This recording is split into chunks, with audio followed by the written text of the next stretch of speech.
우리가 하나님과 함께 일하는 자로서 너희를 권하노니 하나님의 은혜를 헛되이 받지 말라.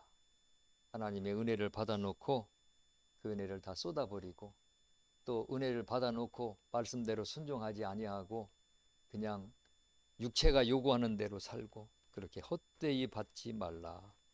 은혜를 그냥 받아놓고 그리고 그 은혜를 내가 간직하고 그 은혜대로 열심히 살아야지 방탕하게 살면은 그것은 오히려 하나님의 진노를 불러오는 것입니다.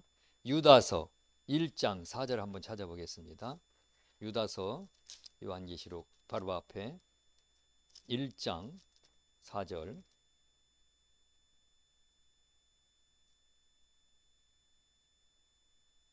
유다서 1장 4절 시작. 이는 가만히 들어온 사람 몇이 있음이라.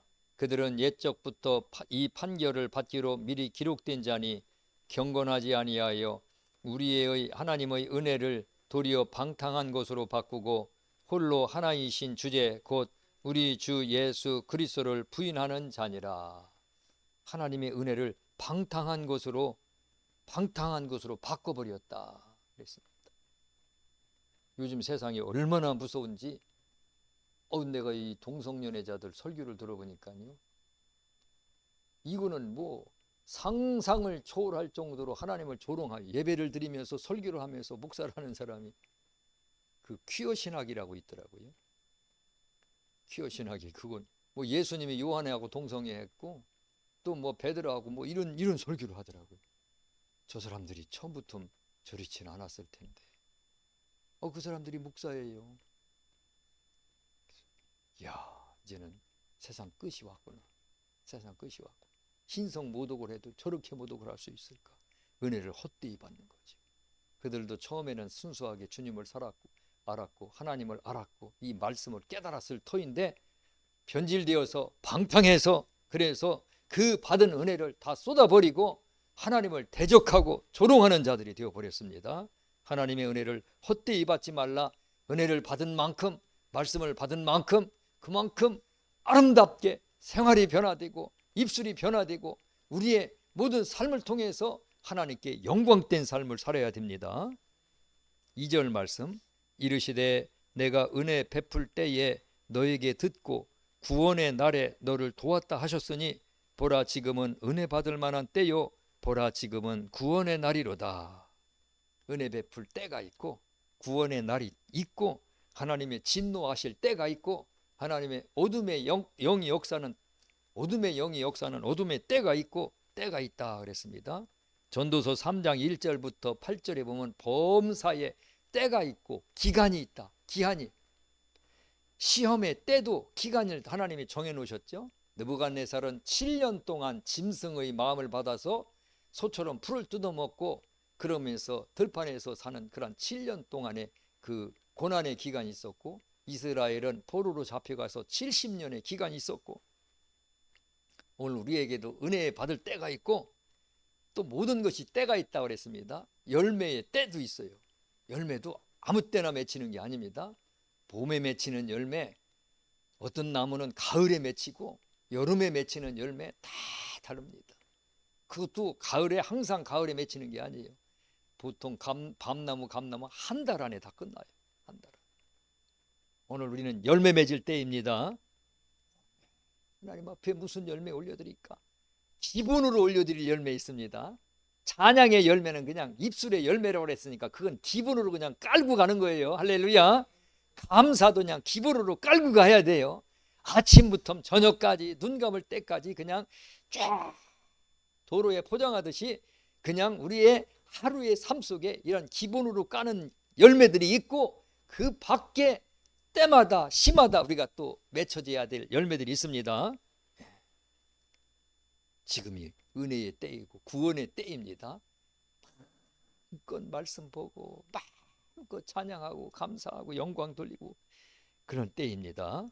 3절 말씀 우리가 이 직분이 비방을 받지 않게 하려고 무엇이든지 아무에게도 꺼리끼지 않게 하고 직분을 받았는데 사도 바울이 직분을 받았는데 비방을 받지 않게 하려고, 누구에게든지 비방을 받지 않게 하려고, 무엇에든지 아무에게도 꺼리끼지 않게 하려고 했다 그랬습니다. 목회자가 사람들에게 비방을 받으면 안 돼. 저 목사가 저게 말하는 게 저게 뭐야? 비방거리를 만들면 안 됩니다. 저 옷 입은 게 뭐야? 저게 저 행실이 저게 뭐야? 걸음걸이 하나하나도, 얼굴 표정 하나도 좀 잘하고 다녀야 돼. 이게 비방거리가 되면 안 됩니다. 우리 성도들도 마찬가지입니다. 무엇에든지 아무에게도 꺼리끼지 않게 하고, 남들에게 꺼리끼지 않게 하려고 어떻게 했는지, 꺼리끼지 않게 하려고 어떻게 했는지 그 뒤에 말씀이 나오는데, 고린도전서 10장 32절 33절 한번 찾아보겠습니다. 고린도전서 10장 32절 33절 같이 읽겠습니다. 시작. 유대인에게나 헬라인에게나 하나님의 교회에나 거치는 자가 되지 말고 나와 같이 모든 일에 모든 사람을 기쁘게 하여 자신의 유익을 구하지 아니하고 많은 사람의 유익을 구하여 그들로 구원을 받게 하라. 거치는 자가 되지 말아라. 집에 가서도 가족들에게 거치는 자가 되지 말고, 직장에 가서든지 또 가족들 모임에 가서든지 또 동네에서든지 어디에서든지 거치는 자가 되지 말아라. 꼭 걸리는 사람들이 있어요. 12제자 중에 가룟 유다가 있고, 초대교회 7 집사 중에 니골라가 있고, 교회 안에 꼭 그런 거치는 자가 있습니다. 우리는 없습니다. 나와 같이 모든 사람, 모든 일에 모든 사람을 기쁘게 하여 자신의 유익을 구하지 아니하고 많은 사람의 유익을 구하여 그들로 구원을 받게 하라. 남의 유익, 남에게 유익이 되는 사람이 되라고 하는 말씀이죠.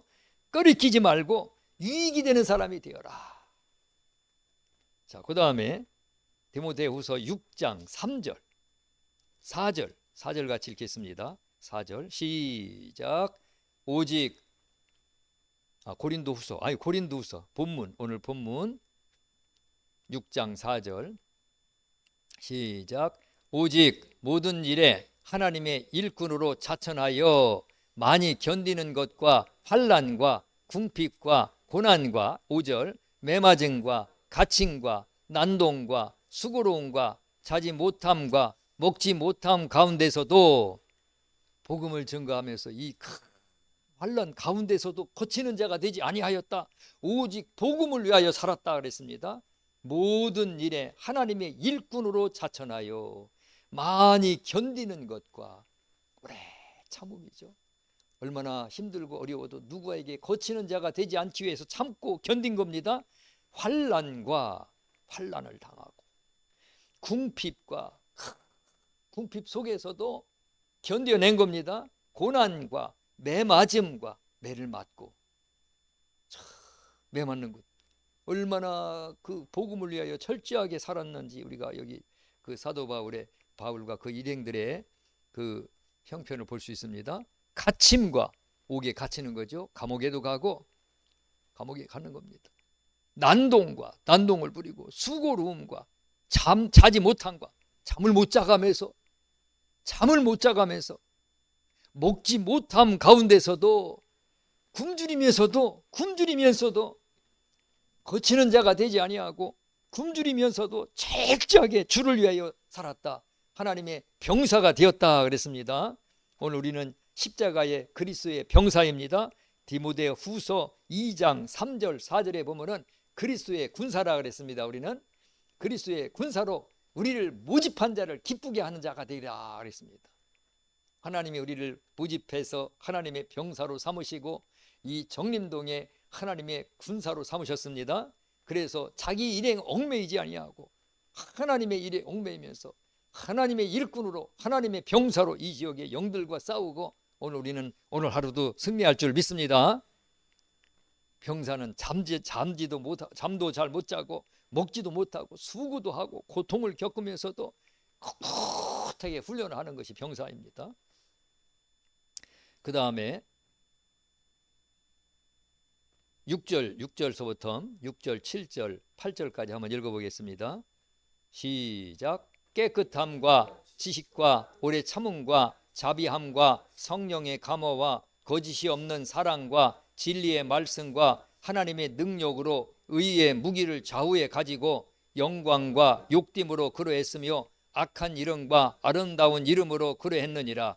우리는 속이는 자 같으나 참되고. 자, 그런 환난과 큰 고통 속에서도 세상에 섞이지 아니하고 좌절하여 무너지지 아니하고 어떻게 살았느냐? 깨끗했다. 깨끗하게 살았다. 복음 전하는 자로서, 목회자로서, 그리스도인으로서 깨끗하게 살았다. 굶주려 가면서도 환난 가운데서도 거치는 자가 되지 아니하고 깨끗함과 지식과 하나님의 말씀으로 충만하고 오래 참음과 인내죠. 인내의 열매입니다. 이게 다 하나님의 열매입니다. 자비도 열매죠. 성령의 감화와 하나님의 성령의 감동을 따랐다는 겁니다. 거짓이 없는 사랑과 사랑의 열매를 맺은 겁니다. 사랑의 열매. 얼마나 값진 열매들을 지금 하나님 앞에 올려드린 건지 보여드리는 겁니다. 진리의 말씀과 하나님의 말씀은 배부를 때는 말씀의 은혜가 없습니다. 고난당할 때, 힘들 때, 마음이 막 힘들하고 통회한 마음이 있을 때, 그때 말씀이 꿀송이처럼 달아요. 그 배고픈 사람이 밥이 맛있듯이 하나님의 말씀도 마찬가지입니다. 하나님의 말씀과 하나님의 능력으로 의의 무기를 좌우에 가지고 하나님의 능력과 권능을 가졌습니다. 오늘 우리는 어떤 능력이 있는지 몰라요. 사탄이가 알아요. 사탄이가 보고 압니다. 사탄이가 두려워하고 발벌벌 떱니다. 영광과 욕됨으로 그러했으며 악한 이름과 아름다운 이름으로 그러했느니라. 우리는 속이는 자 같으나 참되고. 남들이 보기에는 속이는 자 같다. 그러나 참된 사람이라 그랬습니다. 하나님 앞에 참되고 진실하고 무명한 자 같으나 유명한 자요. 자, 여기서부터는 이제 영적 부유를 말합니다. 아무것도 없고 궁핍하고 환난을 당하고 고난을 당하고 감옥에 갇혔지만 우리가 얼마나 영적으로 부유한 사람인지 쫙 설명해 냅니다. 우리는 세상의 사람들이 보기에는 별로 형편없는 것 같지만은 영적으로는 하나님 보시기에는 저 하나님 나라에는 엄청난 부유함이 있습니다. 사도 바울이 여기 지금 그걸 설명하고 있는 겁니다. 얼마나 우리가 부유한 사람인 줄 아느냐 하면서 무명한 자 같으나, 우선 그 위에부터 8절 중간부터 나오죠. 속이는 자 같으나 참되고. 우리는 참 진실된 사람이었다. 진실된 사람이고 무명한 자 같으나 유명한 자요. 세상 사람들이 보기에는 참 무명한 자 같으냐? 하늘나라에는 유명한 자입니다. 하나님이 알아주시면 그거보다 더 큰 영광이 어디 있어요? 죽은 자 같으나 보라 우리가 살아있고, 죽은 자 같으나 우리는 살아있고 생명이 있고 그 생명이 내 속에서 역사하고 그 생명이 영원하고. 할렐루야. 징계를 받는 자 같아 죽임을 당하지 아니하고. 징계를 받는 자 같다나 그렇지 않습니다. 하나님이 은혜와 하나님의 그 사랑과 하나님의 권능이 우리와 함께 계십니다. 근심하는 자 같으나 항상 기뻐하고. 남들이 보기에는 참 불쌍하고 근심하는 자 같으나 항상 우리 마음에는 기쁨이 있고, 가난한 자 같으나 많은 사람을 부유하게 하고. 아무것도 가진 거 없지만은 다른 사람을 부유하고 우리의 영적으로 영은 부유합니다. 아무것도 없는 자 같으나 모든 것을 가진 자로다. 아무것도 없는 자 같으나 모든 것을 가진 영적으로 부유하고 풍족한 자이다 하고 고백을 합니다. 오늘 우리는 영적으로 이렇게 부유한 자가 돼야 돼요. 그냥 세상 사람들이 가진 거 못 가졌다고 실망할 필요가 없어요. 그들이 없는 것 우리에게 있어요. 그들이 없는 것, 그들이 볼 수 없는 것 우리가 보고 있고, 그들이 누릴 수 없는 것 누리고 있고, 그들이 하늘나라에 쌓아놓지 않은 것 우리가 하늘나라에 쌓아놓고 있으니 그것은 영원한 거니 이 세상과 비교가 될 것이 아닙니다. 그러므로 자족하는 마음 가지기 바랍니다. 오늘도 자족하고 그 자족한 마음 가운데서 나오는 찬양, 자족한 가운데서 나오는 감사, 자족한 가운데서 나오는 높은 자존감, 어느 누구에게 가도 부끄럽지 않고 꿀리지도 않고 어느 앞에 섰어도 조금도 밀리지 않는 그러한 높은 자존감을 가져야 됩니다. 한 구절만 더 찾고 마치겠습니다. 빌립보서 4장 10절, 빌립보서 4장 11절부터 13절, 빌립보서 4장 11절부터 13절까지 같이 읽겠습니다. 시작. 내가 궁핍함으로 말하는 것이 아니니라. 어떠한 형편에든지 나는 자족하기를 배웠노니 나는 비천에 처할 줄도 알고 풍부에 처할 줄도 알아. 모든 일 곧 배부름과 배고픔과 풍부와 궁핍에도 처할 줄 아는 일체의 비결을 배웠노라. 내게 능력 주시는 자 안에서 내가 모든 것을 할 수 있느니라. 내가 궁핍함으로 말하는 것이 아니라 어떠한 형편에든지 나는 자족하기를 배웠느니, 어떠한 형편에서도 난 그 속에서 자족하여 그 속에서 부족함이 없이 사는 법을 배웠다. 그 속에서 하나님께 영광 돌리는 삶을 배웠다. 그 속에서 그 누구보다도 더 보람되고 가치 있게 사는 법을 배웠나. 오늘도 자족하며 살기를 바랍니다. 나는 비천에 처할 줄도 알고 비천한 가운데서도 그 속에서 영광되게 찬란하게 눈부시게 아름다운 삶을 살 수 있고, 나는 풍부에 처할 줄도 알고, 돈이 많으면 처할 줄 몰라요. 일단 돈이 딱 많아지면 차부터 바꾸고 집부터 바꾸고 사람부터 바꿔치기 하더라고. 돈이 많으니까 이제 나는 너희들하고 안 놀아. 딱 교만해져가지고. 그거는 풍부에 처할 줄을 모르는 겁니다. 돈이 많아도 겸손하고 흔들리지 않고 차분하면서 그 속에서 그것 가지고 하나님께 영광 돌릴 줄 알아야 하는데, 그거를 쓸 줄 모르는 사람들이 있더라고요. 풍부에 처할 줄도 알아야 됩니다. 이 다음에 하나님께서 우리에게 풍부에 처할 때 그 가운데서 교만하지 아니하고 하나님께 영광 돌릴 수 있는 그 비결도 우리가 배워야 됩니다. 곧 모든 일 곧 배부름과 배고픔과 풍부와 일체의 배고픔과 풍부와 궁핍에도 처할 줄 아는 일체의 비결을 배웠노라. 모든 비결을 배웠다 그랬습니다. 내게 능력 주시는 자 안에서 내가 모든 것을 할 수 있느니라. 하나님이 내게 능력 주시면은 어떠한 형편에 처하든지 어떠한 환경에다가 데려다 놓든지 그곳에서 모든 것을 할 수 있고, 그곳에서 하늘의 영광된 그 삶을 살 수 있는 그 모든 것을 배울 수 있다, 배웠다 그랬습니다. 오늘 우리의 믿음이 그렇게 성숙하고 그 성숙한 믿음으로 오늘도 성숙한 그리스도인의 삶을 사시기를 축원합니다. 기도하겠습니다. 하나님 아버지 감사합니다. 오늘 새날 주시니 감사합니다. 오늘 좋은 날 되게 하시옵소서. 아름다운 열매 맺게 하시옵소서. 세상에 나가서 빛이 되게 하시옵소서. 저희들이 가는 곳마다 능력으로 말미암아 권능 있는 자로 말미암아 세상이 진동하고 마귀의 나라가 흔들리고 마귀의 군대가 흩어지게 하여 주시옵소서. 하나님 아버지 감사합니다. 높은 자존감으로 살게 하여 주시옵소서. 큰 기쁨으로 살게 하시고 감사함으로 살게 하시고 얼굴의 표정도 즐겁고 밝아지고, 하나님 아버지 오늘 하루 하나님 영광된 하루 되게 하여 주시옵소서. 아름다운 하루 되게 하여 주시옵소서. 감사드리며 예수님 이름으로 기도드리옵나이다. 아멘. 주기도문 하겠습니다.